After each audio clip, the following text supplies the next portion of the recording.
The way of water has no beginning and no end. And neither, it seems, does this podcast. Welcome to episode 140 of Project Geekology. I am one half of your host today. We usually have three hosts, but today only half of us are here. Or 2/3 of us are here, I should say. Yeah. I'm one half of your host, Dakota, and I'm joined as always with... Rich, who's always confused by math, but missing our boy, Anthony. Hopefully you're having a good time. We'll see you soon, man. Next week, buddy. You better be here. Because I'm running out of ideas about how to run this thing. I'm running right into the ground. We're covering something today that we actually covered a couple of years ago. So this is our first time in Project Geekology history that we've gone back to a title as the main topic of our discussion today. But it's a movie I love. I'm hoping to have a really nice discussion. Rich, this is your first time checking this out, and I think last week was your first time watching Avatar, so I'm excited to hear what you think. Before we jump into any of that, though, what have you been up to this past week? Anything cool? Just diving headfirst into Cyrodiil once again, the world of Oblivion. Yeah, nice. So it's so weird because I still, and this time I knew better. But I remember the first time playing it, I became the archmage of the Mages Guild before I stepped into one Oblivion gate. And then I stepped foot into one Oblivion gate. I called my friend and I said, "Frank, what is this?" He's like, "What do you mean?" Like he goes, "You're what?" And he comes over and he's like, "You're the archmage. How did you do that? Like without doing any of this," which is the beauty of the game, right? Like, yeah, I love it. It's such a good game. And I then sold it and rebought it.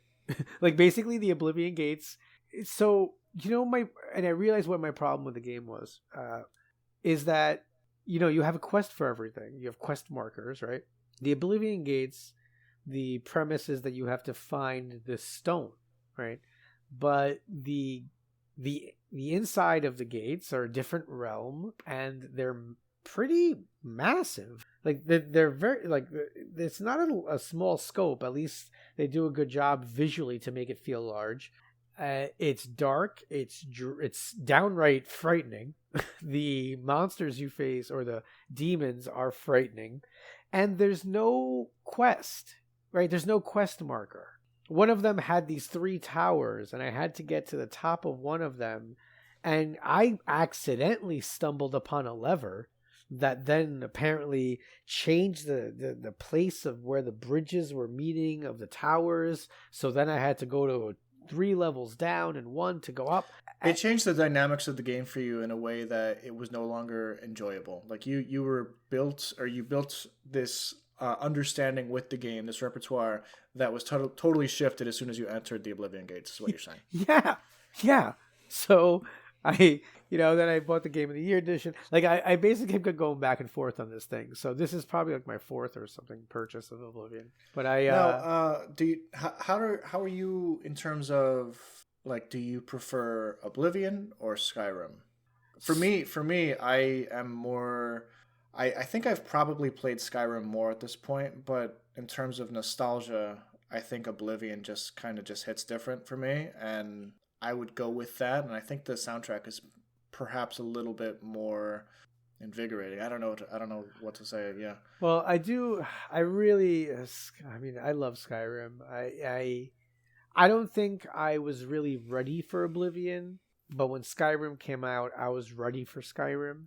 I remember, I think I asked for it for Christmas. Like Lauren, my wife, got it for me. She also got me a bottle of Johnny Walker Blue and a wand that acted as a remote control for a TV, which sounds really cool until you have to go, like, you have to flick your wrist up 17 times to raise the volume, and then you're you're just gonna use the remote, Yeah, this was fun for a day, but precisely, this is going in the shelf. Yeah. But that game, I remember that was I was teaching. I didn't have a kid yet. It was Christmas. I got that game, and I had 2 weeks.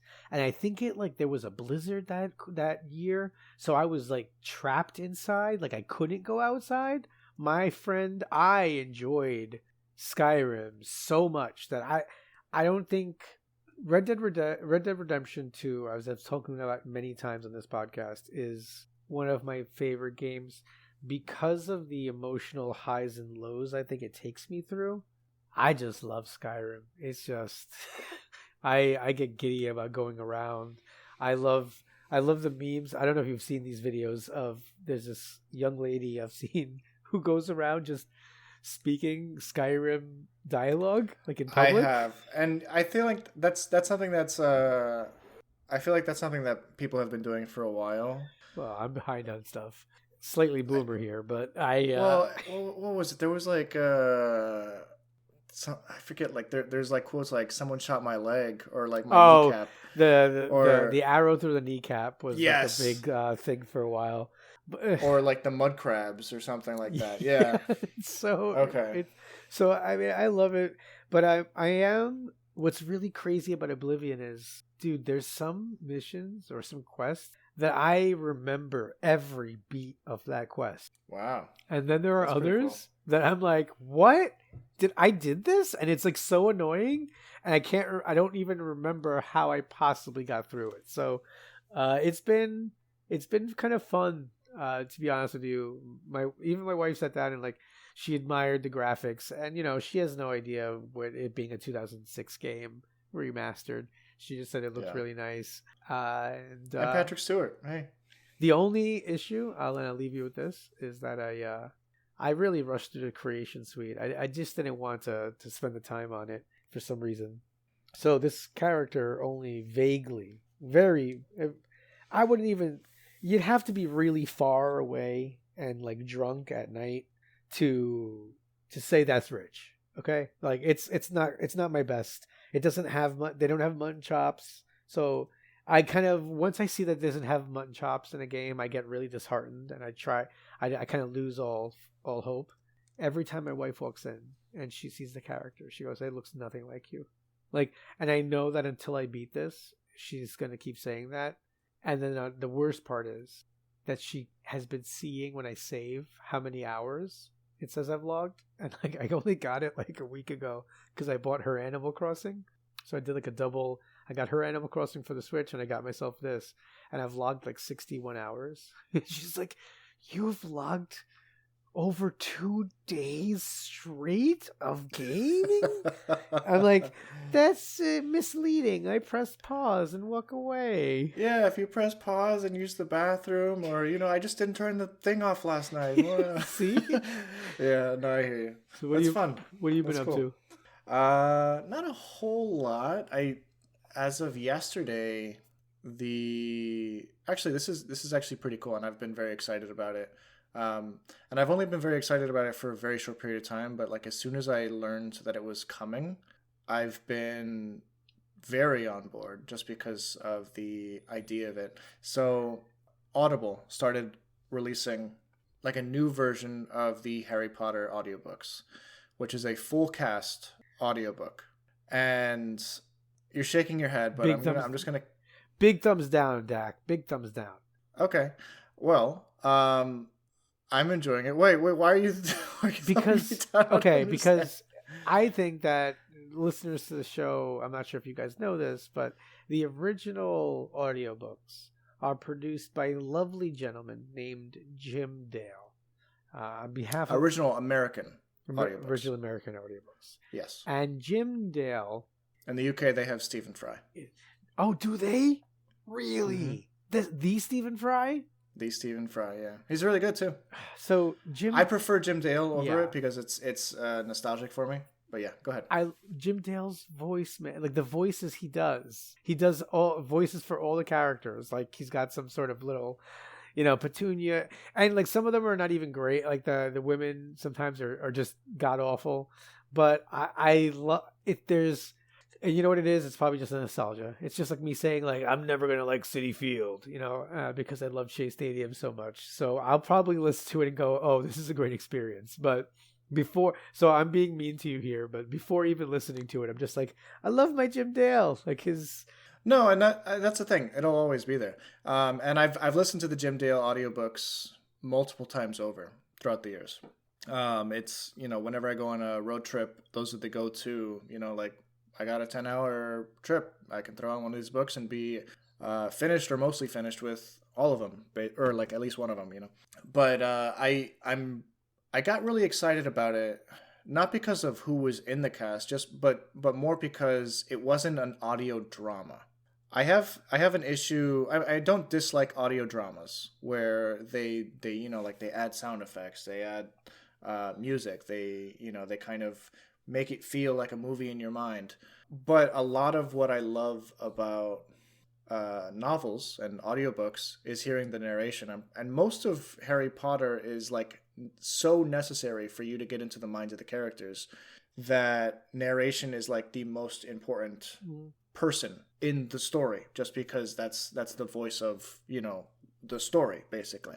So I was always wary of the audio drama aspect of it, and what's cool about this is that it's an audio book. You know, they have a narrator, but they have unique voices for every character. So they have actors for everyone. There's over 200 actors that they've, you know, recorded. And so they've already recorded all 7 books, and they're going to release them month after month.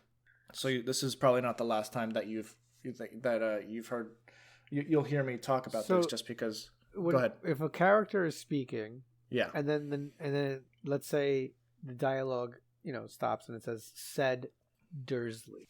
They do it really well, right? And I that's the one thing that I was like, how are they going to do that? Yeah. They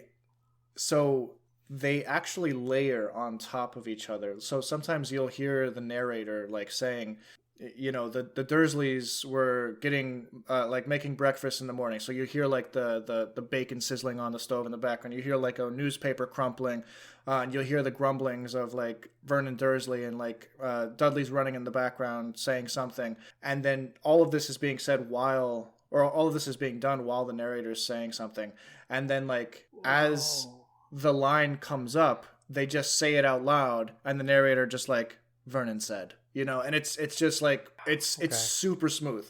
I'm like really surprised about it. There's only been a couple times where I'm just like, I wish the actor's voice line there was just a little higher, because I kind of had a hard time understanding what they were saying, and that only happened like twice. But yeah, I've gotten really used to it at this point, and it's definitely a fresh take, especially because the narrator's a female voice.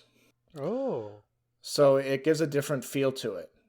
Yeah, but no, it's a fantastic piece of audio engineering. Like, I don't think I've ever listened to anything as high production in terms of like an audiobook ever, you know? And I'm used to like Star Wars books always having like large productions in terms of there's music and there's blaster fire and there's the sound of lightsabers. You have, you know, like the sound effects in this, but you also have a full cast drama. You have layered audio. You have it's a really impressive thing. I don't usually, you know, like recommend things super lightly, but I'm really, really impressed with what they did here. And the fact that they have one of these coming out every month is also just kind of exciting, you know? Just you may have swayed me, sir. You may have swayed me. At least to check it out, you know, if you have an extra credit on Audible or whatever, you're not going to put it to waste by getting that, for sure. Like, it's super solid. You know, speaking of swaying, the other thing that swaying is the waves in The Way of Water. what a Master segue. I love it. The waves are definitely flowing. They're swaying in the background. Yeah, let's divert our attention to Avatar. Rich, or I guess I'll just say a little something. Like, if you hadn't listened to our previous recording of The Way of Water, or our last podcast on Avatar, you may not realize this, but Avatar: The Way of Water is probably my favorite movie of the past 10 years. It was probably, you know, on par cinema-wise with going to see Force Awakens again. Whoa. Going into it wasn't necessarily like that. That level of hype going into The Way of Water was not Force Awakens level for me, but the actual experience of seeing this in theater and then seeing it again and again and again was on par with the Force Awakens experience with me. So that's kind of where I'm sitting at, and I love this movie, and I can't wait for the third movie. in a month. Yeah, it's coming out next month. So I'm very excited about that. But Rich, this is your first time checking out this movie. Reiterate your position coming into it after having seen the first movie, and explain if that's changed at all, or if you enjoyed this more or less, and what do you have to say? I don't think I was all right. So I was kind of nonplussed at the end of the first one. I didn't think it was anything super special. At the same time, I didn't have any problems with it. I mean, I did speak briefly to the fact that my wife strongly dislikes the movie. She didn't vibe with it because some of the themes, whatever, and I kind of saw some of that, but not strong enough to get me very riled up. But again, nothing that really overly wowed me. I mean, I will add. I mean, I think I mentioned this, but I didn't see it on a big screen. I didn't see it in 3D, so that's a big part of it as well. I know that these movies, and it's timely. I'm sure, Dakota, you didn't do this accidentally, but the next one's coming out very soon. So now, like, there is this momentum going into it, where I have more vested interest in it. And I will say, I really didn't, I don't know. I was just like, I just watched what we're going to watch. So I didn't question watching it. I didn't dread it. I think my biggest problem with it was just the length. So I didn't go to the theater to watch it. I watched it at home, and I tend to just like binge things, but also have to go like clean the barbecue for 45 minutes and come back and then put it on. Like I will oddly watch things in a disjointed manner, and the length of this movie just and just kind of the way my week flowed, I think it took me like 2.5 to 3 days to watch it. Like I kept like, I didn't realize that. Okay. Because I like to, when I'm watching something for the show, especially, I like to be more focused on it. Oblivion didn't help. Like basically, all right. If I'm gonna put my cards on the table, everybody out there, okay? MLB The Show is a fantastic game to play while you're watching stuff. I don't have the volume on. I don't have to pay more. It's mindless. Mindless. It's just, I just kind of just hit the button, hit the ball, pitch. It's pretty easy. I play on the easiest difficulty. Oblivion is not that game. No. And I had to pick and choose. I tried, I tried to do both, and I think my brain just went, nope. And I had to stop. So the length was the only thing that I think maybe kind of detracted, but that's I'm going to put that on myself. So by the end of it, it is like 3 hours 20 minutes or something. Yeah, like that. It's a long film. It's not something to gloss over. Go ahead. But by the end of it, I wanted more content, and I don't think I can say that after the first one. Okay, all right. So you got the bug by the end of it. You were into the vibe of what was going on to a point where you got so invested in the world while you were watching it, over the course of so many days. Basically, you're waiting for a season 2, because that's kind of how you binged it, right? Yeah. You binged it kind of like a TV show. And it's just like, they follow the path of William Shatner, and they follow the path of the young boy in Free Willy. Right? Wow. Because if you want audiences to love you, you know what you got to do? Or wait, even Dave Filoni was like, you know what we need? You know what this story needs? It needs some whales. It needs whales, ladies and gentlemen. Once you put whales in a movie, nobody can be angry at it. It's almost like just like you just can't do. It's anything. So peaceful. No, it's like it becomes too peaceful. But you get the people going when you have a villain that's very anti-whale. This guy, ladies and gents, if you didn't listen to the last episode, and I just want to say there is been this continuing prank that's being pulled on me, that I'm told that somebody is dead. I ended last week's episode 100% convinced that I was right, and that Sigourney Weaver's character was going to come back, because I felt like you were indicating that somebody would be back. And little did I know that you really laid the groundwork. You were like, wow, what a great villain. It would be so great if he could come back, wouldn't it? And I'm like, there's no path for him to come back. I'm like, what are you talking about? Little did I know that they were engineering Navi, clones. I mean, what would they avatars? Call it? Yeah, What would they avatars. call it in What would they Recons. Well, what would they call it in the Alien universe though? They're they're like the children, right? They're synthetics. Synthetics, yeah. Right. Okay, yeah. So I guess the hybrid.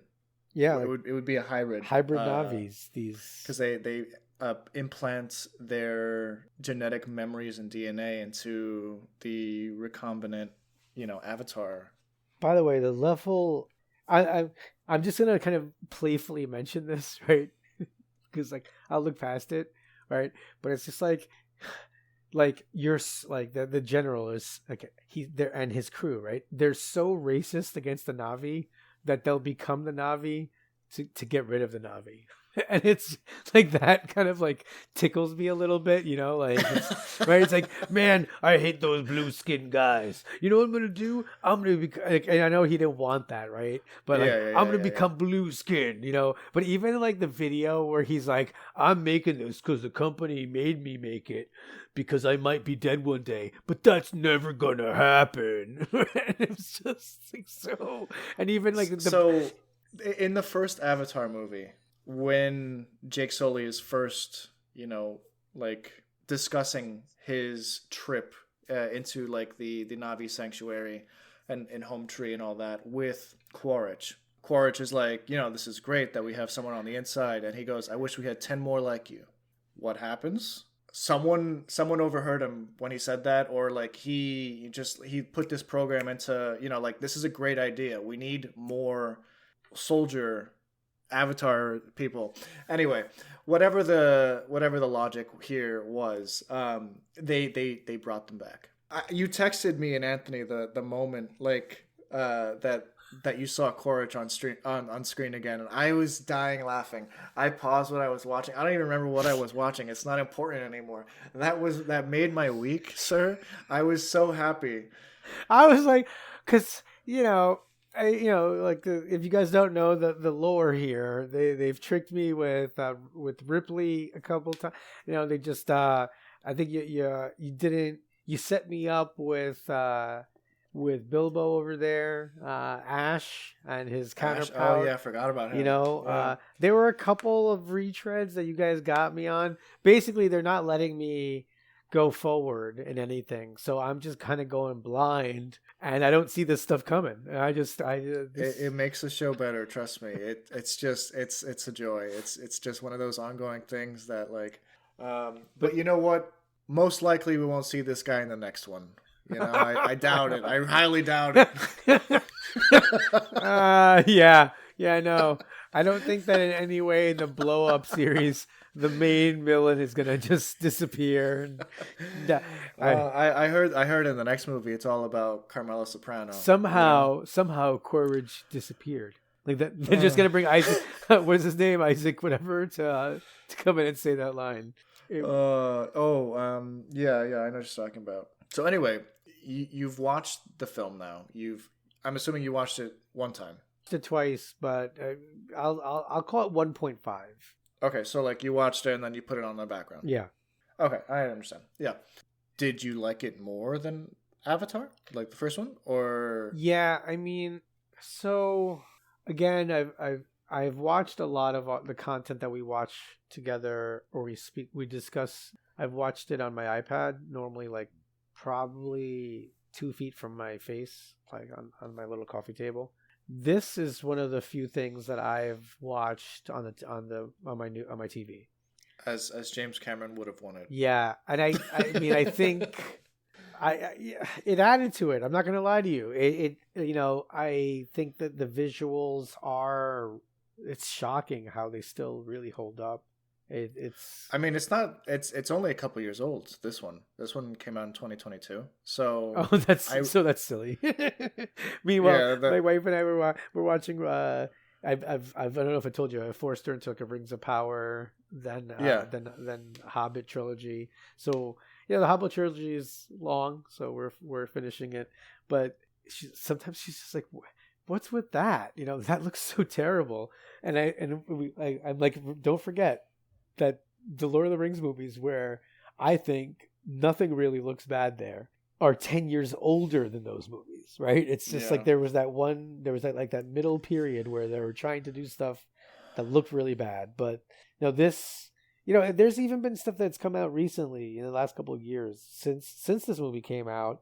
Marvel Productions, where some of what's his name?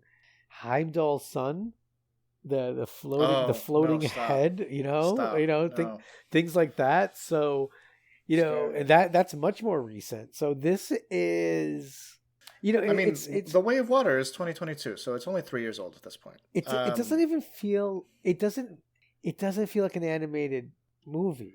No, and that's the magic of it. Obviously, it is. They are capturing real actors. Like, I don't know if you've seen like the behind the scenes of like how this stuff is made. It's not 100%. I mean, it is 100% computer graphics, but they have actors doing everything. Like they act out mocap type stuff, right? It's mocap, but it's also like facial capture. It's really impressive what they are capable of doing, and nobody's really doing it like Jim Cameron.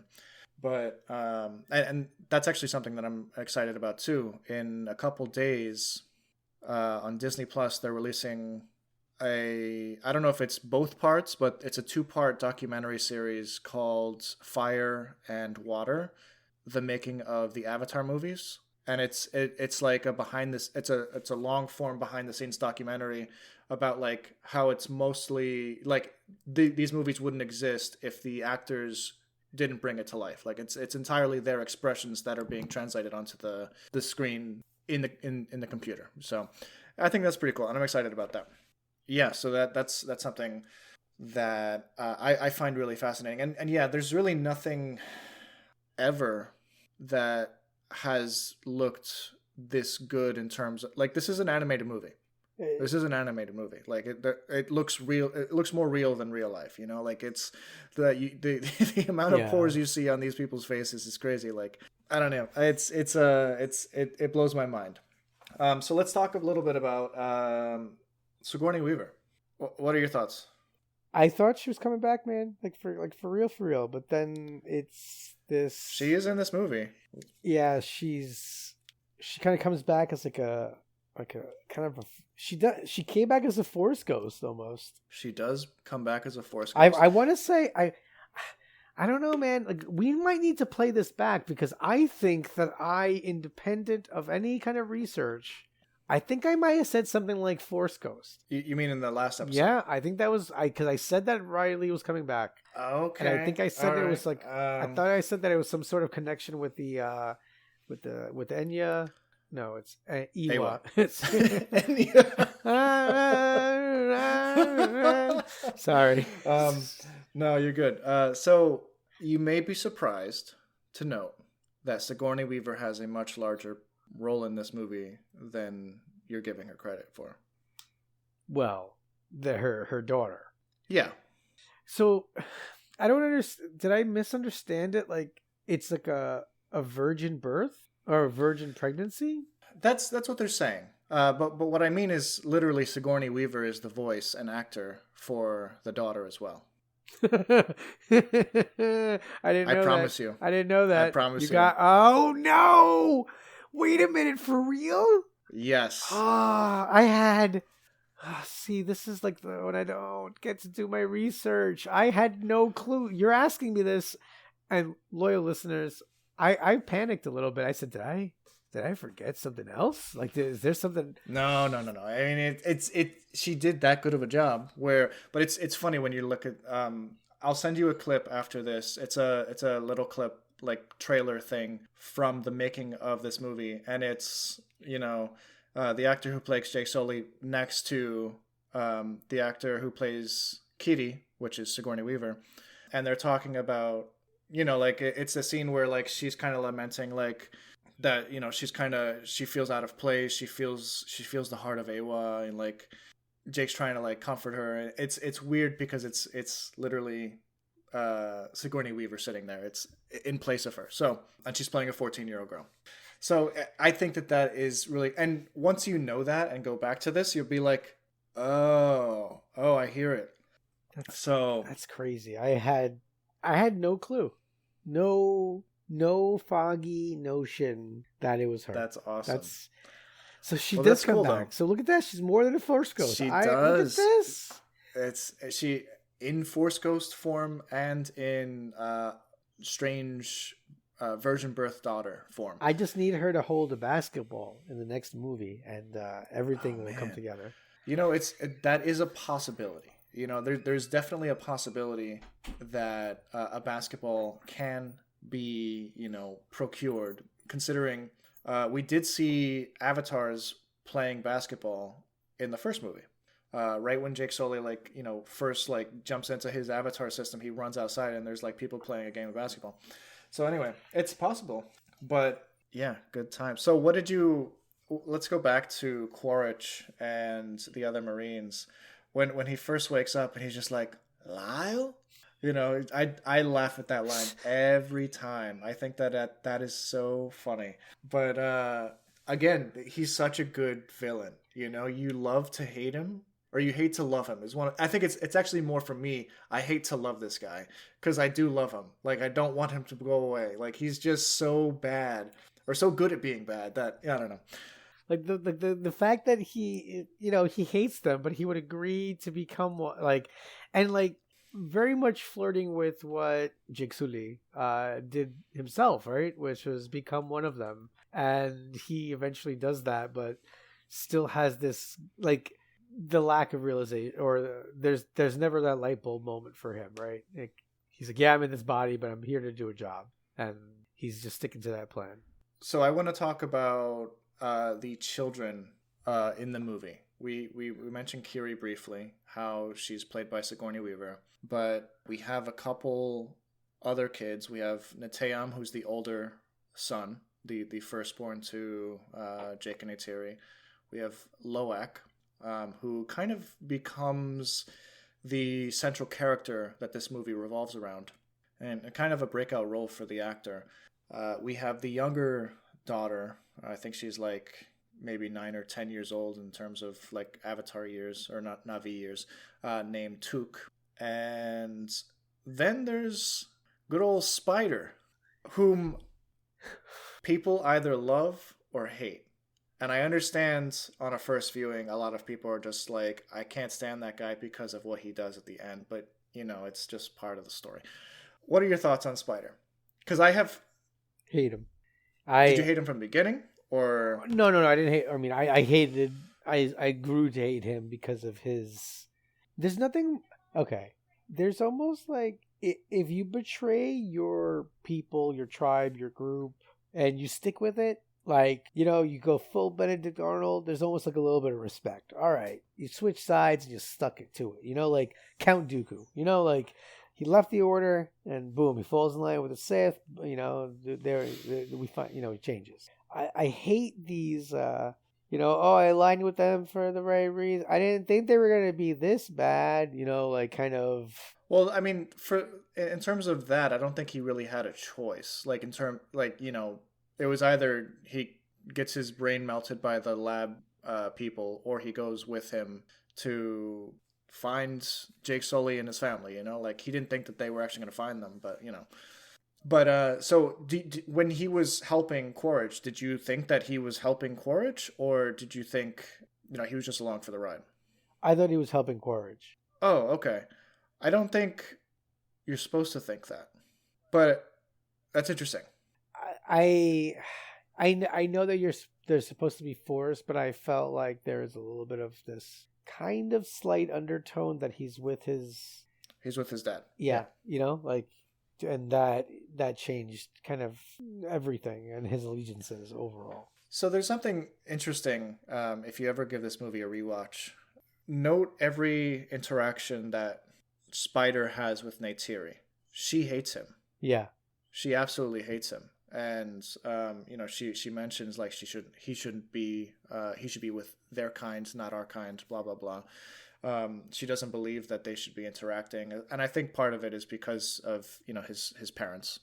He was Quaritch's son, so but at the same time you have on the opposite end of that, you have Spider, who has a very healthy fear of Neytiri. Like there's a couple times where like he's watching the footage of Neytiri shoot down his father in that mech suit, and you could see the fear in his eyes, like, oh wow, this is like terrifying.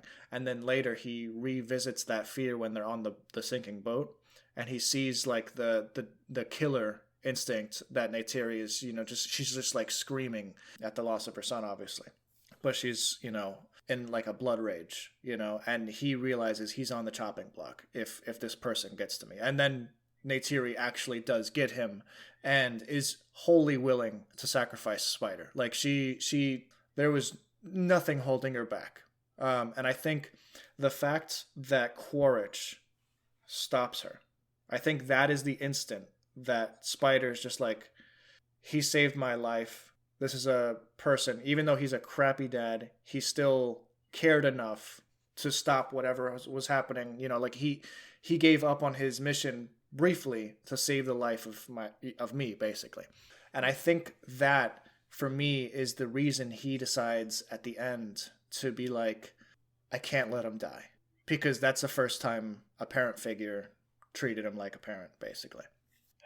Fair. I mean, again, it's all part of the story, and I obviously it's still kind of it's very sus that he goes, saves Quaritch, and then goes back to the Sully family, and then Jake even says son for a son, and they take him in replacement of Neytiri, and I think it's definitely going to come up, it's definitely going to come up in the next one.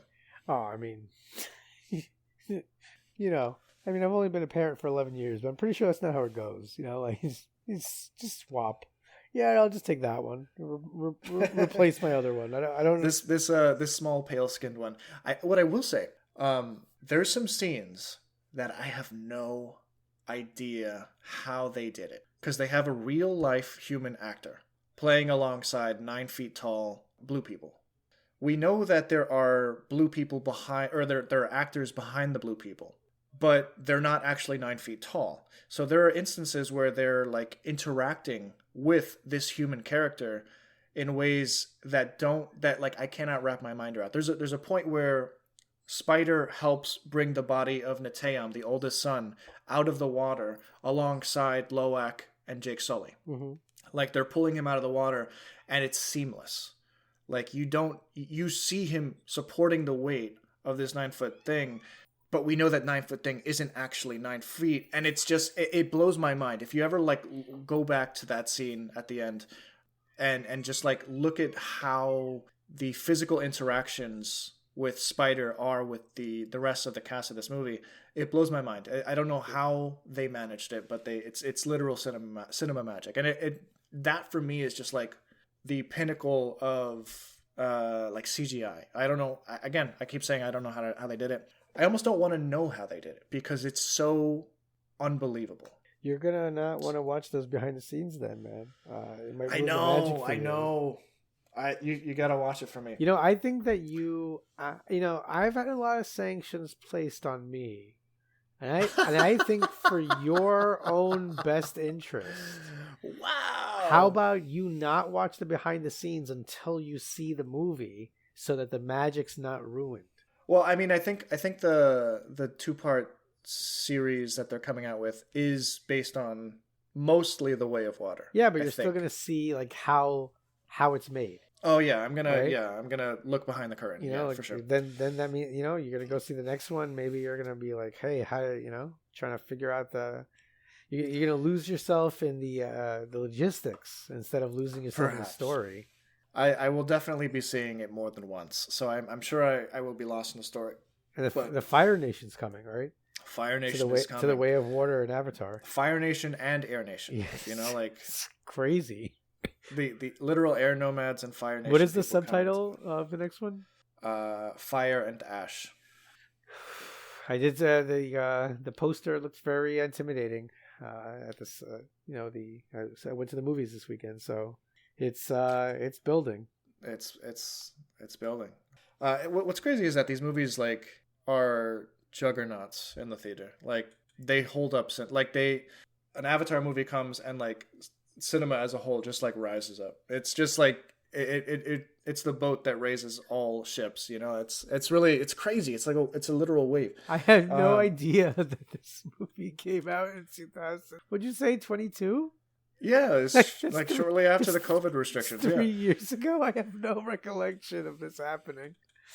I don't know how I missed this. So it did not draw me in. But the next one, it's gonna be a fight with the wife over here. I'm not sure if she's gonna join me. How do we have an estimated runtime of this next one? Is it gonna be?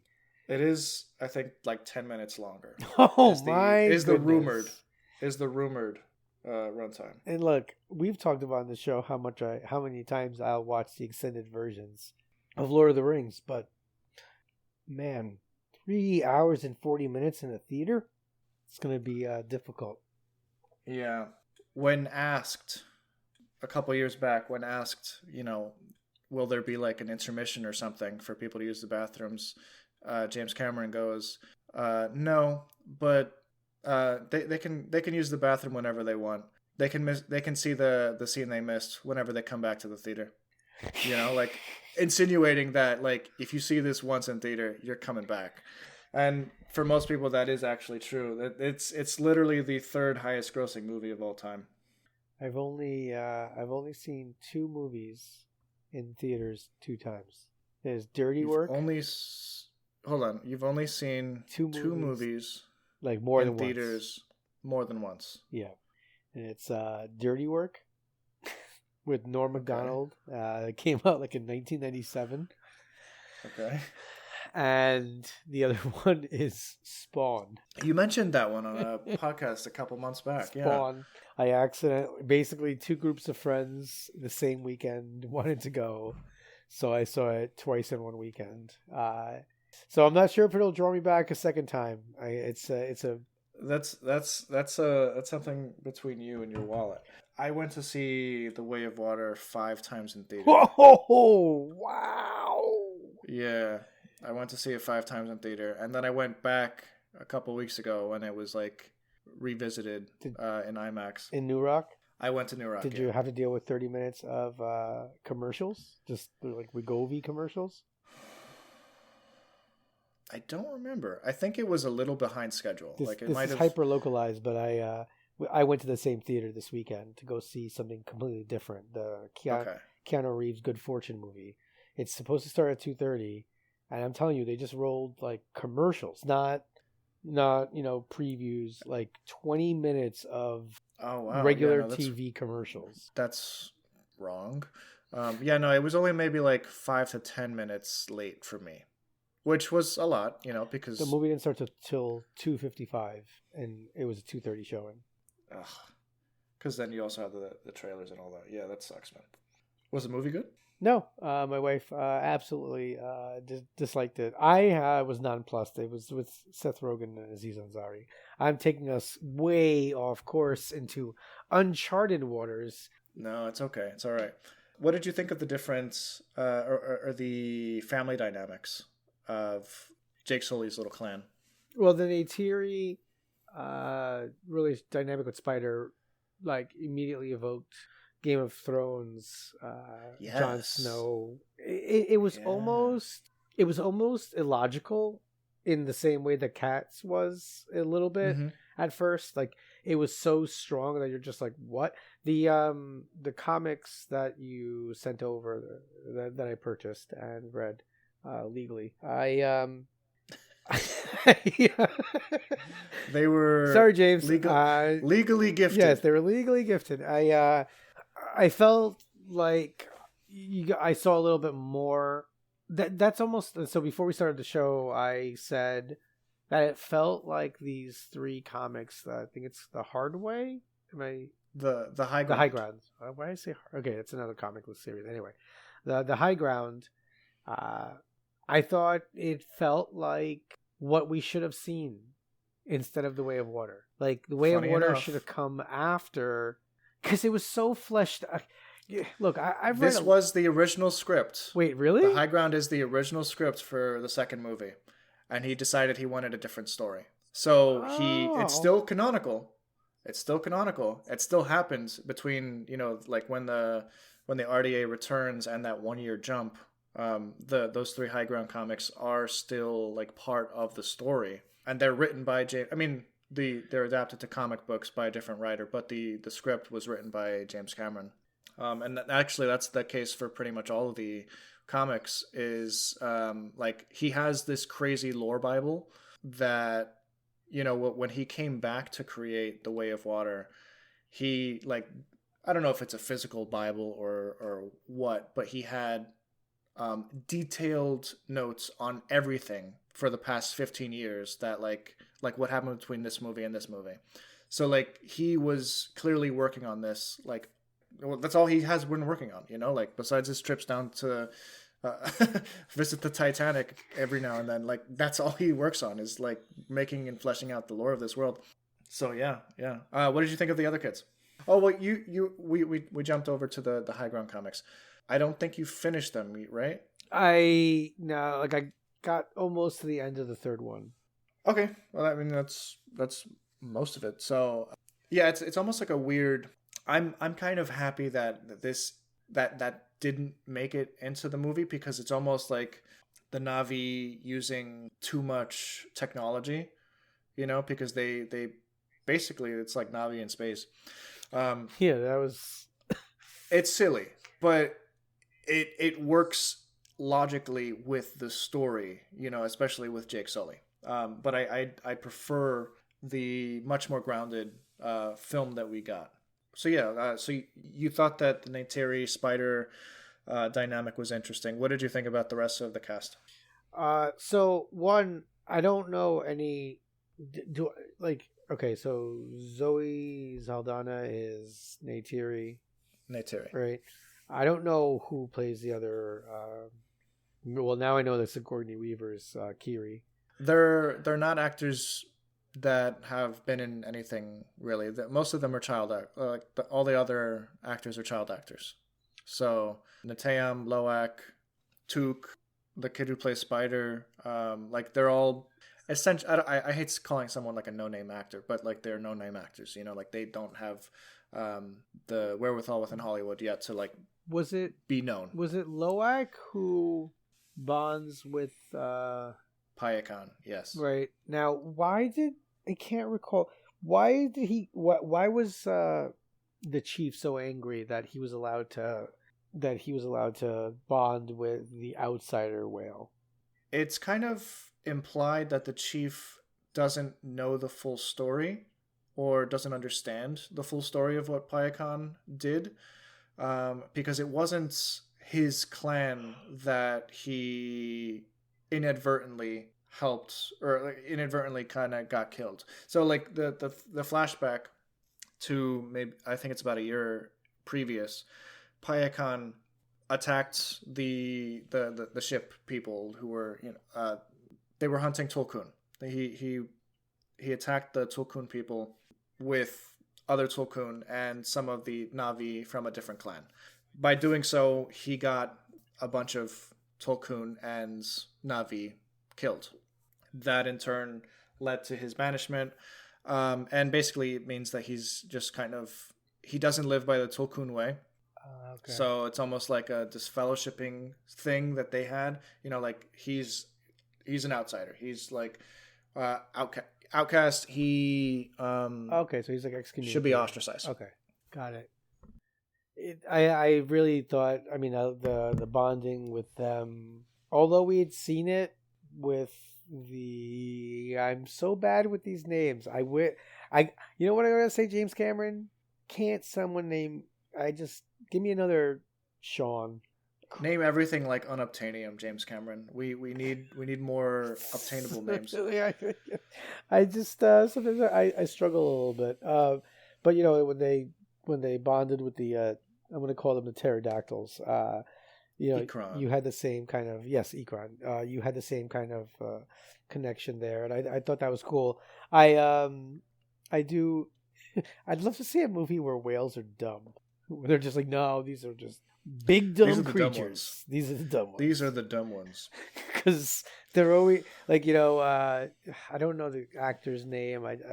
But he's like one of the scientists who's basically like, these are the smartest, creatures, and like they have philosophy. In this movie, yeah, it's Jermaine from Flight of the Conchords. Yes, that's all I know him from. I only know. Yeah. I love the attendance for any of the meetings in Flight of the Conchords. It's like, Niles, Jermaine. Like there's 3 people in a room. Brett. I love that show. So yeah, I mean, and also just how like. How casually he's like, it's like, look how smart they are, and he's like, all right, anyway, I'm gonna drain this liquid from their brain, Amrita. It's so kind of ridiculous. It's almost like they needed, like a second. I love that it's like unobtainium wasn't enough, right? It's like, okay, so we have unobtainium. What's our new unobtainium? It's like, okay, it's gonna be whale brain juice.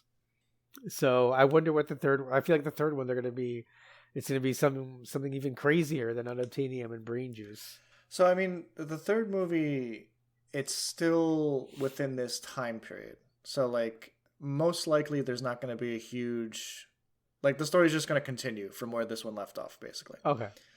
There's not going to be a huge time jump, as far as I'm aware. I could be wrong there. I don't think that we're going to have another unobtainium or Amrita. If I were a betting man, but I'm not a betting man.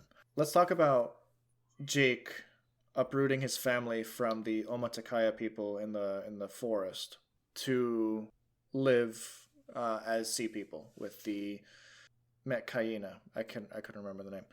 The Metcayena clan.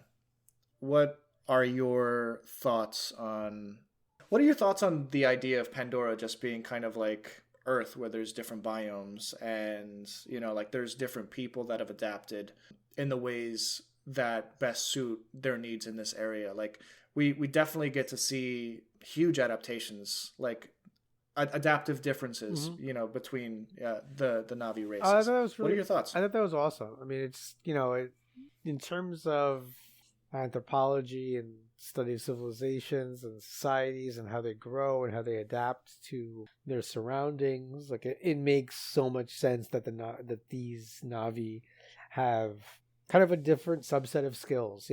It was kind of nice, not nice, but I mean, interesting to see the Suli clan struggle a bit, as they tried to adapt and still be kind of braggadocious, especially the boys amongst each other. And you are not good divers. You may be good at swinging through trees, but like just the way they, slightly, kind of inherent. I don't want to say racism, right? But tribalism, right? There's definite tribalism, and you're different, so I'm gonna make fun of you, right? Yeah, I don't think that's necessarily racism, but yeah, it's just like fear of the other. Yeah. So I liked that. What else? There's actually like so much to talk about in this movie that I don't even know where to begin, and we're already like an hour into this podcast, so we're coming to a close here. But what did you think of Neteyam's death? Like how it happened, or you mean like the impact? The impact. Did you expect it to happen? Yeah, I figured somebody in that family had to die. Really? I didn't think it was going to be Neytiri. Right, yeah. It's clearly not going to be Jigsaw. And I didn't think it would be the younger ones. I think it made the most sense for it to be the oldest warrior type. So, like, once it became clear that, they were being hunted, and it was like, someone's got to go. I didn't think, for some reason, like, if more of them had left, if it was like more of the clan had left with them, they had like an entourage, for lack of a better term, with them, then I'd be like, okay, cool. You'll lose like the random side characters, like when you're watching like Lord of the Rings, and somehow, despite the battle of 35,000, our Yeah. 12 characters always come out scot-free. I'm sorry, Michelle Gomez. It's time for you to go. Yeah. Yeah. I just think that like that you were going to lose. The first movie set up that people can die, or characters can die.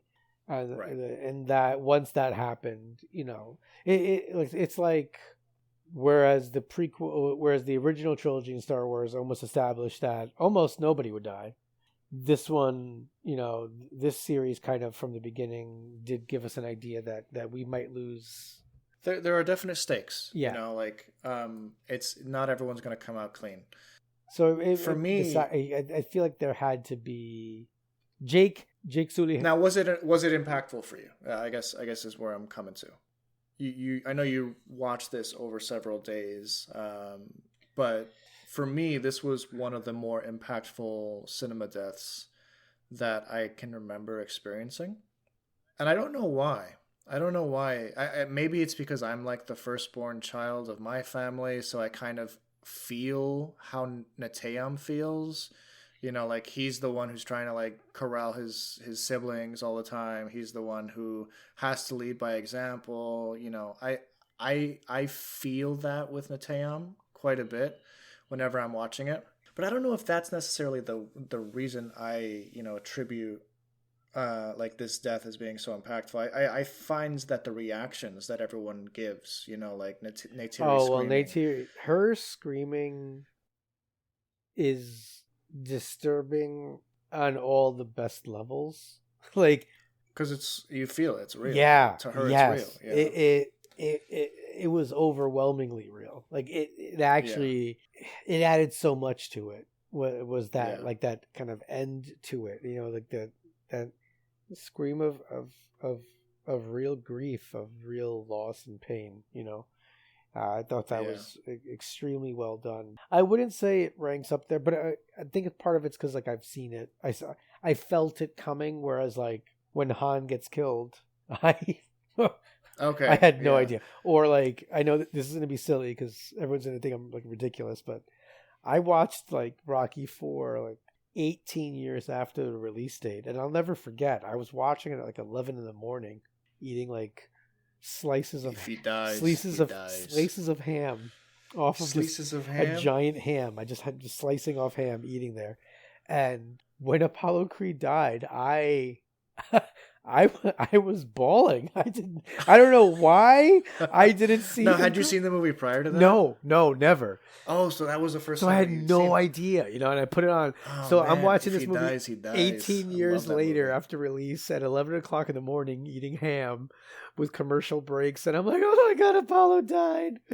That was one of my favorite movies growing up. Was Rocky IV. I don't know why. I think the Russians were just such a great villain in that movie.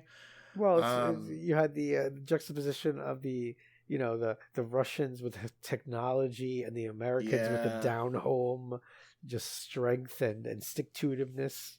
But I mean, his death, while not on the level of those two deaths, I thought that Neytiri's acting, portrayal, whatever, the grief that, because even Jake and Neytiri react differently. Like Jake almost becomes like shocked, quiet, and like there's like a ringing in his ears almost when he hears Quaritch's voice, like, "You there, Jake?" Blah blah blah. Yeah, and then there's that final fight. It does set the stage for some fireworks, some definite fireworks. Have you seen the trailer for the next one? I might have, but I think I saw it before you were watching these movies. Yes. So it didn't mean anything. I just saw I was like, ooh, that looks nice. Like I saw it in. Okay, you know what? I'm lying to you. Was it Fantastic Four? Oh yes, it shows up in Fantastic Four. Okay, so I saw it. I saw it in Fantastic Four. And I thought, oh, that's that movie that I know nothing about. That looks really nice. Now, it's so I have to rewatch it because nothing's made any sense to me when I watched it the first time. I'm curious. Check out the trailer. See if you watched the trailer. I thought don't you normally avoid trailers? No, I don't make it a point to avoid trailers. unless it's like something I'm like really excited about, then I'll go out of my way to watch a trailer. Okay. I kind of got like I on Geek Critique, Imogen and I used to do like trailer reactions like way back when, and it was quick, easy views, and it gained us a lot of subscribers really quickly. But I didn't find that there was really any artistry in it, and I didn't like having to feel like I was reacting. And we didn't go like we weren't like screaming and jumping in our seats or anything like that. We were reacting like we would react to a trailer. But I got so tired of the grind of a new trailer came out, we have to sit down right now and react to this because, the algorithm demands it. I got so tired of that I stopped watching trailers outside of the movie theater. You're just like, I just don't do it all that often unless it's something that I'm really excited for, basically. So that's my personal stance on trailers. Rich, I think we should bring this podcast to a close unless you have anything else that you want to bring up or questions that you have about this movie or the comic or anything. Well, I said this before to you in the comic. I dislike, and I get it, comic lines, switch artists and stuff, but when you have a finite plan, I would say, I dislike when you have the style changes, and I did find that when you have a movie that's so incredibly crisp and clear, right, to then have any sort of fuzzy representation is kind of a crime, especially with these characters that they look alike. There's not, they in the comic they're almost indiscernible sometimes. Yeah, there's kind of an issue with drawing Na'vi individuals in the comics where a lot of times like the only way that you can determine who they are is if you're really paying attention to like how they wear their ornaments on their their chest or their body, or if they mention the names of the characters. And that it is difficult to get into, and I do admit to that.